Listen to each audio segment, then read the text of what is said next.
If Windows is flagging the icuin52 library DLL as missing or corrupted, you're in the right place.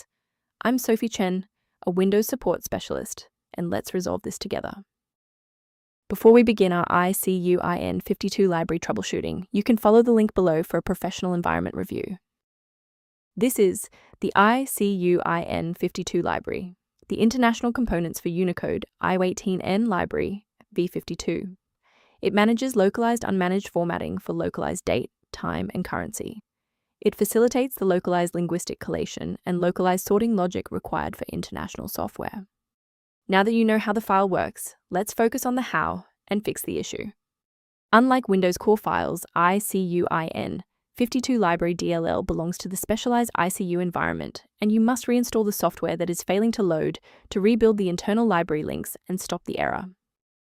In the event the error remains visible, it indicates we need to verify the environment's ability to register new shared resources.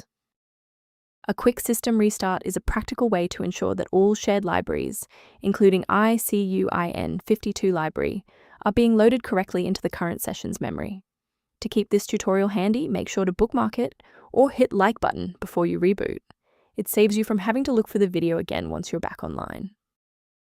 With the reboot complete, check your status. If you're still seeing that error, here is the next phase of the fix.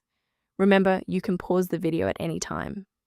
If the restart failed to clear the system error, our next step is a deep cleanup of the OS servicing folders. First, open command prompt as admin. Second, you're going to type DISM space /online space /cleanup dash image space /restore health. Then hit enter. Why are we doing this?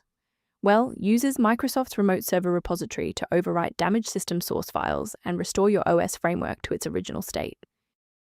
I want to share a quick best practice that will help you avoid security complications in the future.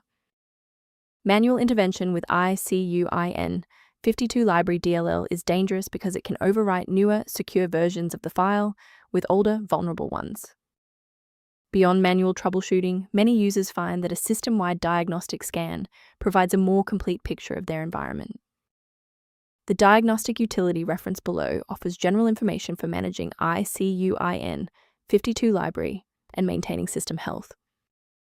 If this engineering-focused approach to fixing icuin52 library was helpful, please like the video and subscribe to stay updated on Windows security protocols.